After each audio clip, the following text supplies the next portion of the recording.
He had his acrylics and he put all his scenarios in the sand, and then they moved because of the wind. But finally, this movement brought beauty in the images. This special episode of The Art Angle is produced in partnership with Belmond. Recently, 4 photographers got a dream assignment. They were dispatched into the Maya Riviera to capture the distinctiveness and beauty of the landscape. But it wasn't all as tranquil as it sounds. The creators battled hurricane season and extremely tight deadlines to get the shots they wanted. The result of all their hard work is Fotografía Maroma, a collection of photographs commissioned by Belmond. The images will go on display at Maroma, Belmond's hotel in the Riviera Maya, when it reopens in May 2023. Before then, they are going on a world tour. It starts with a display in the Miami Design District during Art Basel Miami Beach and continues with presentations at ZonaMaco in Mexico City in February and Photo London in May. In partnership with Belmond, the Art Angle spoke with the curators behind the project. Fariba Farshad is co-founder and director of Photo London, and Patricia Conde is the founder of Patricia Conde Galleria in Mexico City. Together, they gave us the lowdown on why they chose these 4 photographers, how the project came together in record time, and what it shows us about Mexico's vibrant and thriving photography scene.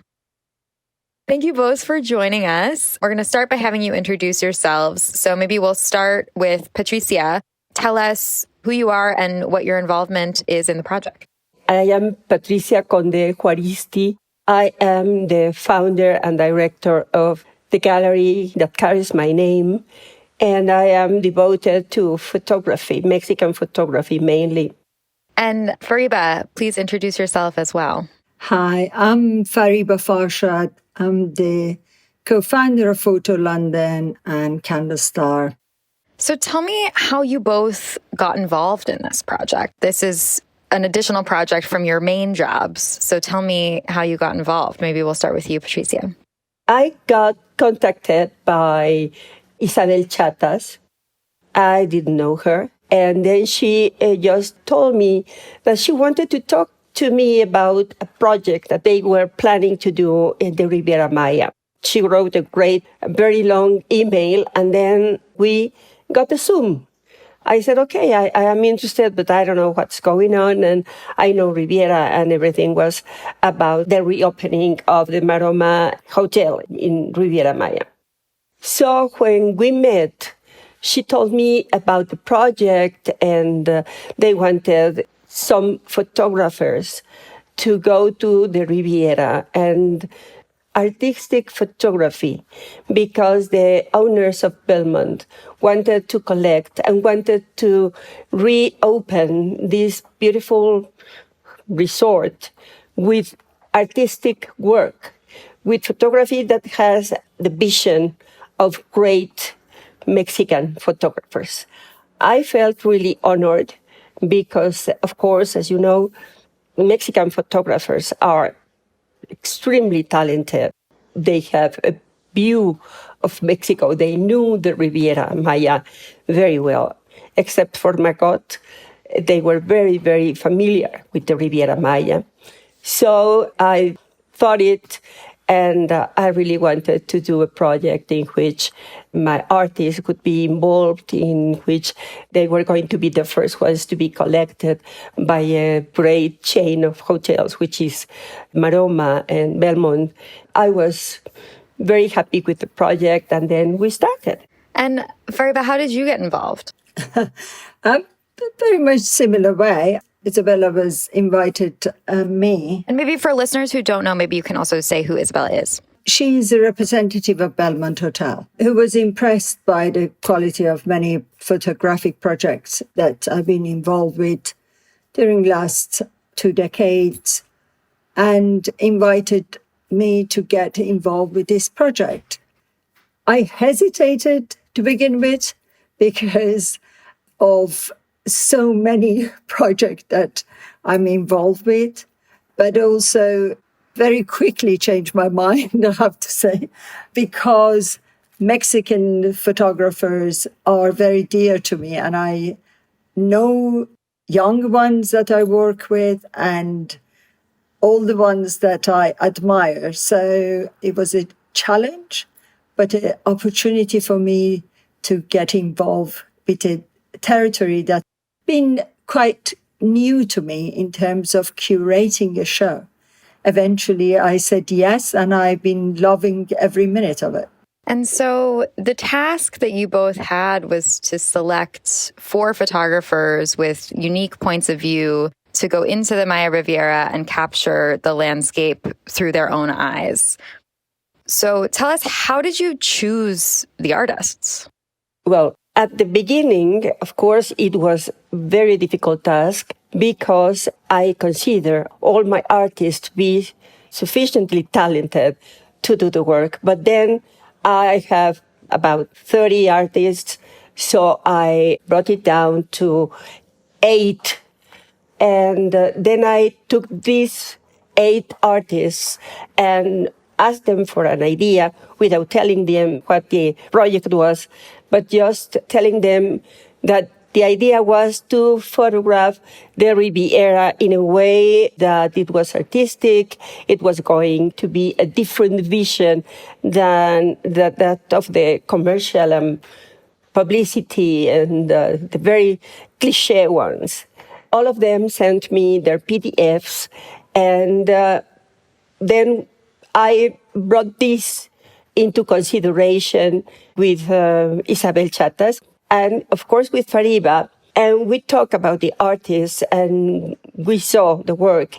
And then we very soon decided, Fariba and I, who were going to be the ones who were going to do the work with the project.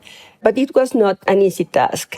And when we decided, Fariba and I, who were going to be the ones to go to the Riviera, then I openly talked with them about the project, and I told them that I wanted, and we all wanted, something different, something new, something with their own vision, something that was so important, so interesting, and so unique that they could do it. And I was very, very happy that they were very enthusiastic with the project. They were very happy with it, excited, nervous, because we had little time to do the project.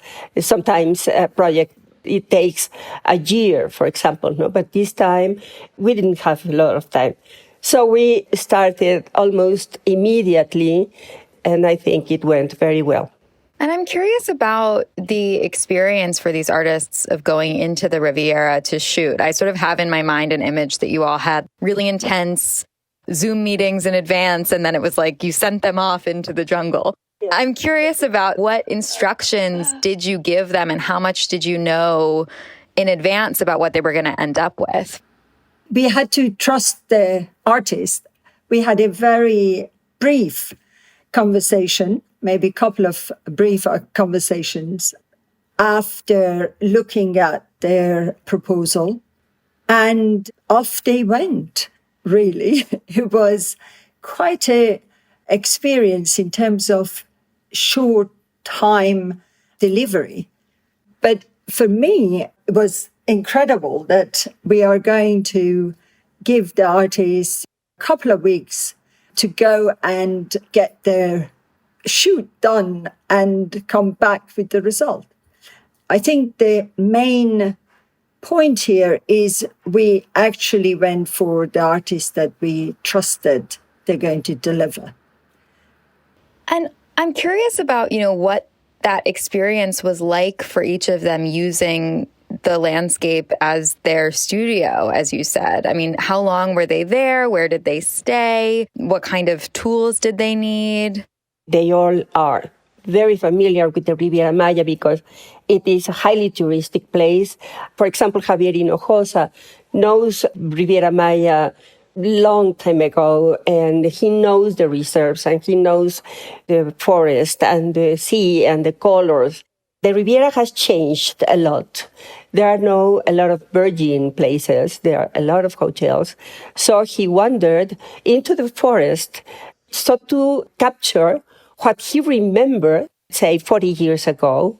And he took these photos from that point of view, the remembering of how they were, how lonely and beautiful and virgin it was. So he did that, and I think that he got great results because he was very familiar. Patricia Lagarde has a house in Merida, so it is very familiar for her too. And she's a very poetical, she's a very beautiful woman, and she had 3 or 4 projects, and she tried them all. But Farid and I decided that only 2 were going to be in the project. Patricia went to Pacmol, which is a place near the hotel. She rented a little house. She was there for about 2 weeks. And she needed a piece of cloth and some sticks and some tables and things that were not difficult to find. Ilan is used to do landscape too, but he is very into intervening the place. So he took all his tools, but he didn't count on the wind and the weather. This is hurricane season in Cancun and in Playa del Carmen and all the places that they were in. So it was very difficult. He had his acrylics and he put all his scenarios in the sand, and then they moved because of the wind. But finally, this movement brought a beauty in the images, an unexpected beauty. It was also very easy for him in the way of planning, but it was very difficult for the 4 of them because of the weather. They sometimes had to wait a day or 2 until the weather allowed them to take the photo they were thinking about. Margot, who is very young, and she is very much into experimentation, she didn't know Riviera Maya very well. And so she constructed a little dark room in the bathroom of her hotel room. And there she decided to make an stenopaque camera and make negatives and positives that became just wonderful. They all really faced with a difficult, mainly in the weather. They had to wait for the right moment, for the right light, very early in the morning. Maybe it was raining, or maybe it just rained a little bit and then it was storm. It was very difficult in that matter, but they finally did it, and we are very happy with the result. Photography is so much about light. Patricia, you've spent time in the Maya Riviera, and I'm curious, how would you describe the quality of light there and what it offers to photographers as a subject? The beauty of Riviera Maya is the color of the water. It is a forest, a beautiful forest touching the sea. It is a beautiful ecosystem, and there are reserves to keep the crocodiles and iguanas and all species that they are beautiful. So the light is amazing. The ceiling, the sky, the color of the sea is almost sheer. You can see meters down. You can see the fishes. That is why everybody goes diving there. There are the cenotes. Cenotes are very important also because they have the pre-Columbian meaning to the Mayas for the human sacrifices. It was very important for them. They are beautiful, the colors, all the landscape, and it changes very much. The color of the sand is almost white. It's almost powder. And so it is so pleasant to be there. And the light is always there. So everything comes together into such a beauty, into such a contact with nature.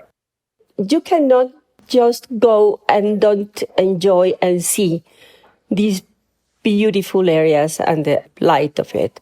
Even at night, you have this beautiful sky and the breeze.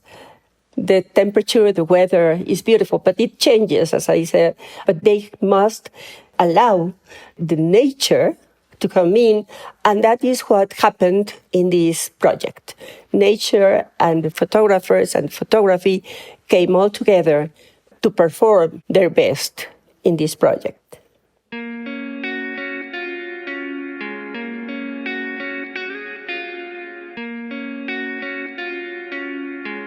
And we've spoken a little bit about each one, but I want to make sure that we kind of take a minute to talk about each individually. And one thing that seems interesting from hearing you speak about it is that it seems like for these projects, the artists were taking the outside in or the inside out. There was a lot of thinking about bringing elements of the studio into the landscape and vice versa. So I'm curious if we could start with Margot's project, and you can tell us a little bit about how that dynamic played out. I was surprised, positively surprised, with Margot. When I first encountered her work, was very much science-based, and I got very excited about the technology that she uses, the engine that she builds, and sort of someone who pushes the boundary of photography in all sorts of directions. And when I realized she actually used pinhole camera, I was blown out of my sort of idea of her, because I just thought she's going to carry on with the same instrument, which she did partly for the night, but not the day. And I actually called her to find out a bit more. I said, tell me about the pinholes. And she said, I had 4, but I used 2, and they were sort of size of paint bucket. And I took them with me to the beach, and it was like going to do the shoot, back to the bathroom, which is used as a dark room, and develop the pictures, and then do it again in half an hour and repeat the process and capture, discover, record, and do it again. That process takes a lot of patience and stillness in a way, but she actually used that in a place that everything was moving so fast. And she was saying that it felt almost there was no moment being in the same space, because it was changing so drastically, so fast. So she would go out with this pinhole camera, work for 30 minutes, capture it, and then went back to a bathroom, dark room, basically? Yes. And then go back again. So she was sort of capturing how the landscape or the light was changing over a period of hours. Yes. I love the story she told me, that when she was at night looking at ants walking in a major number, and she felt it was very much what she was doing, getting the essence of the space, taking it to the place that it should be, and coming back again. And I found that very, very poetic in a way, and at the same time, I think scientific. She is clearly interested in the methodical thinking, but presenting it in a dreamy way that makes it all so different and so beautiful. I think she will carry on with pinhole camera for a while. And this is incredible that, you actually put someone in a position, in a space that experiment take her to another space and changes her practice for a while, maybe for a long time. We have to wait and see, but so far, great result. Javier is known for black and white portraits that, to my eye, almost have a bit of an Ansel Adams vibe to them. And I'm curious how he tackled this subject. Well, Javier Hinojosa, he knows how to use the camera. You can see it very easily in his photos, that he can use the light and he can do anything. He is a very, very well-known photographer everywhere, and he has shown, and he's in great collections. It was not difficult for him in the way that he has experience. He knew what to do, and he knew Riviera Maya. I think that he was only for 3-4 days. He didn't need more. He just needed the light, and that was it. His eye is very well trained, so he can really focus on what he wants. But it's fascinating that how many different camera he used, G Pro camera and iPhone, and it's just interesting that, again, someone very more traditional, you would say, is actually taken a very different approach with iPhone and the construction of image and constructing again with those deconstructed pieces, which is quite a, interesting dialogue that he actually created as a result. So Patricia Lagarde, she's probably best known for creating these tiny dioramas. So I'm curious about what happened when she went outside the studio for this project.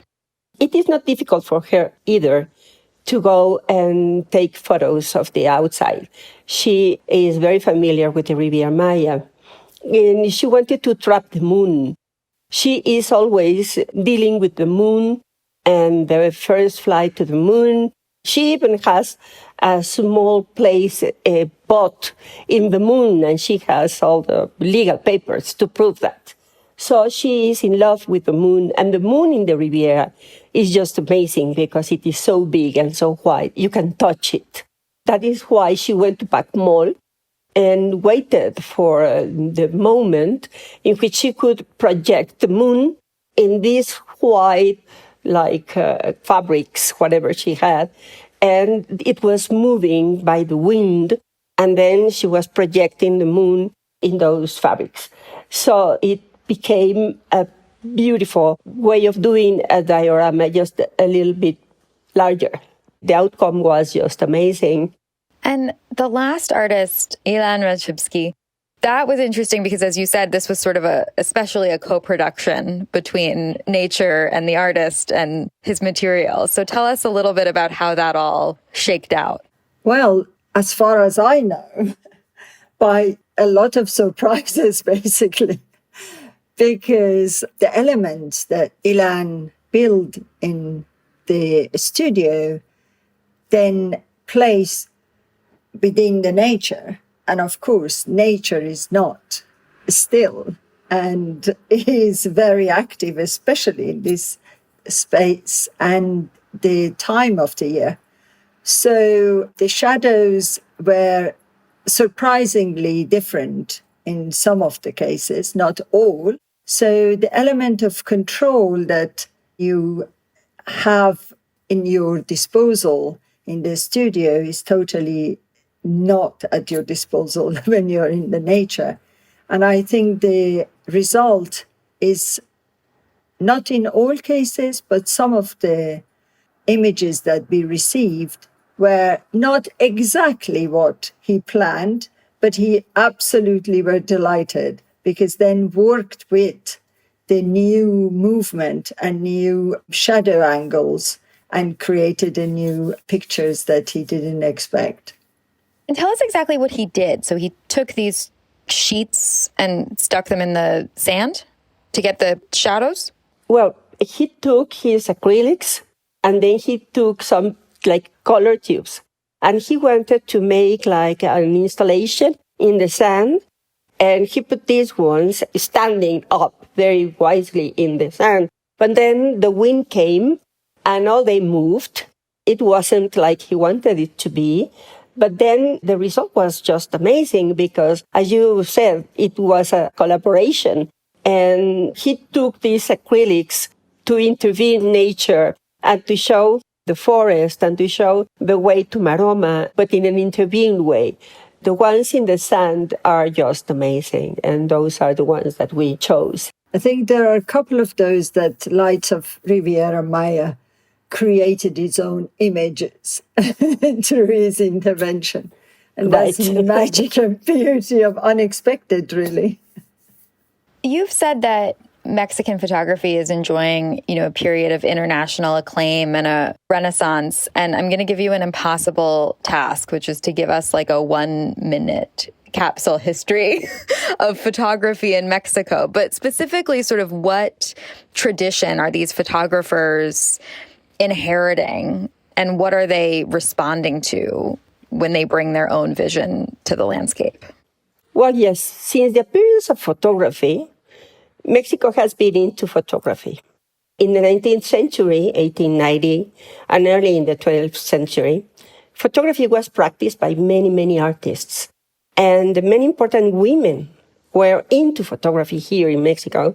For example, we have one, Natalia Baquedano, who was very important. She had her studio in downtown Mexico City and became very famous from her portraits, mainly women portraits.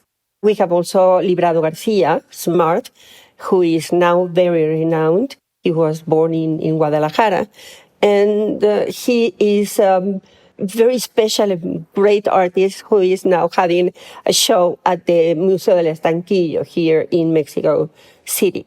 I also showed some of Librado Garcia's photos, which are unique, at the gallery.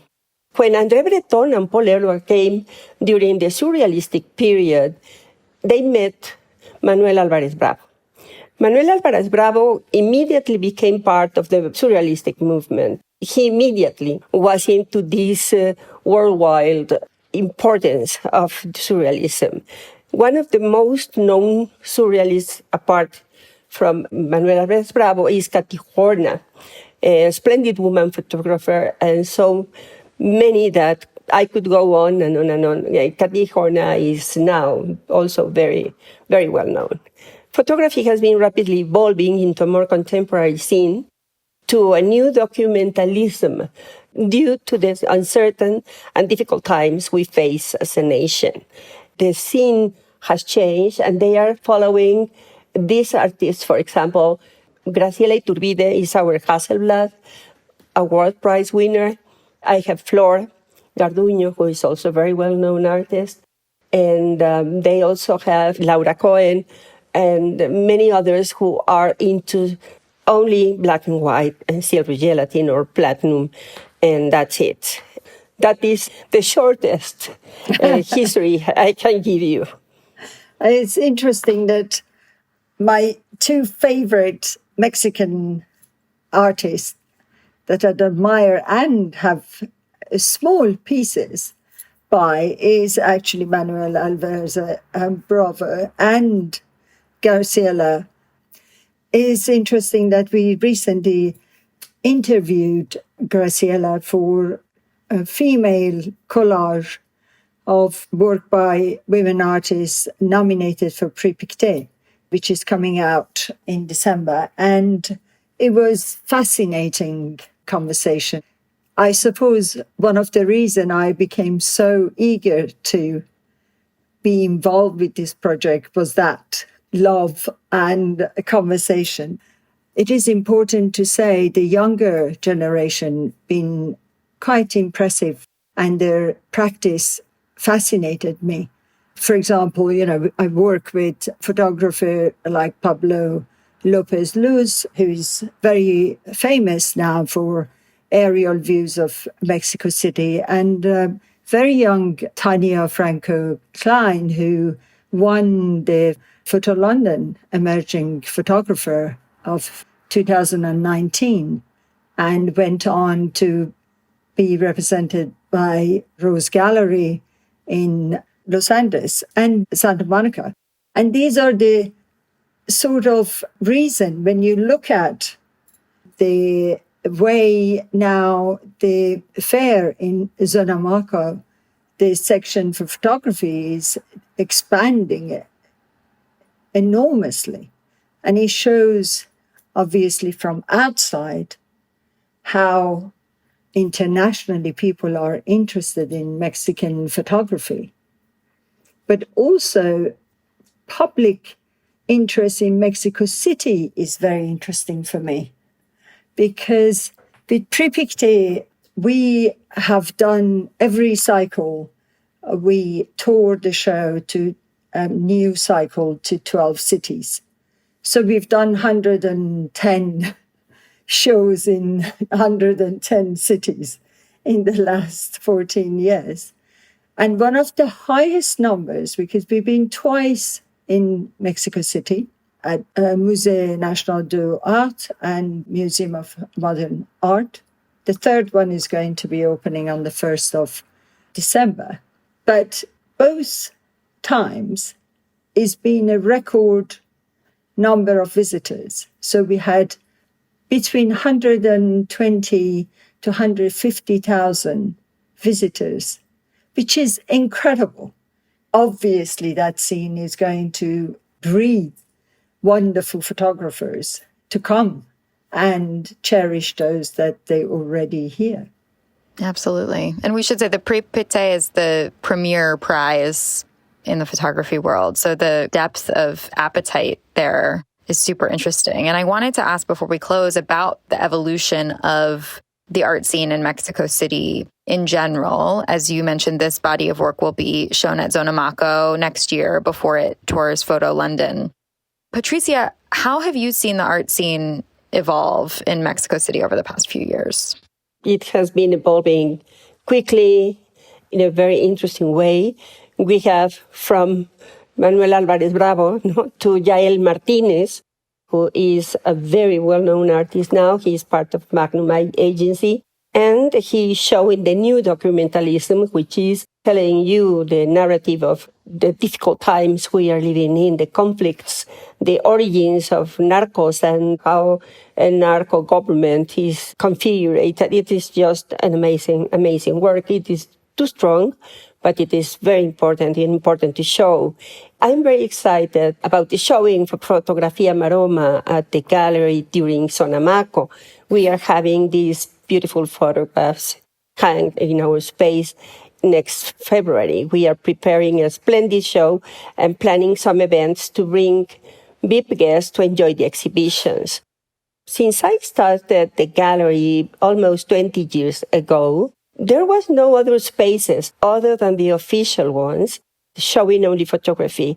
It was little interest in photography in general. Then I came up with the idea of being in the gallery showing only Mexican photography and attending international fairs to put them in value, because until that time, no one showed them in an international fair. Mexicans have been placed with collectors and institutions ever since. Modestly, I can say that other galleries became aware of the importance of photography, and contemporary art galleries started showing photography too, mainly international, but they do have some Mexicans also, and they have always a special place for them. The country is full of Americans and Europeans fascinated with the light and strong art ambient that they live in Mexico. So there are many newcomers to interact and to enjoy and to take part of the art scene in Mexico.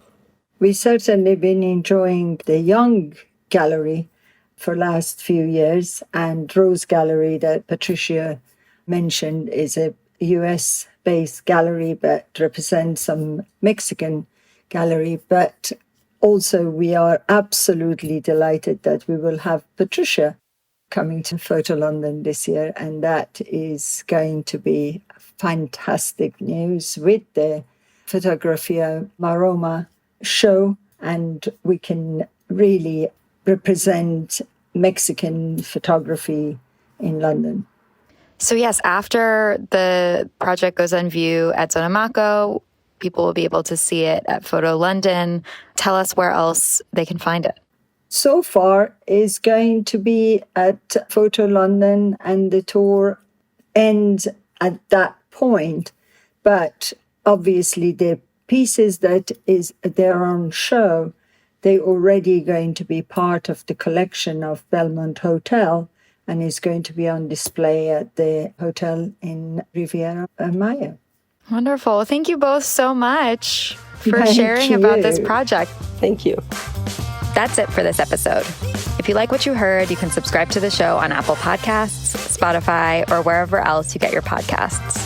Also, take a moment to rate and review us. It will help other listeners discover what we're doing. The Art Angle is produced by Sonia Manalili, Caroline Goldstein, and Tim Schneider. Thanks for listening.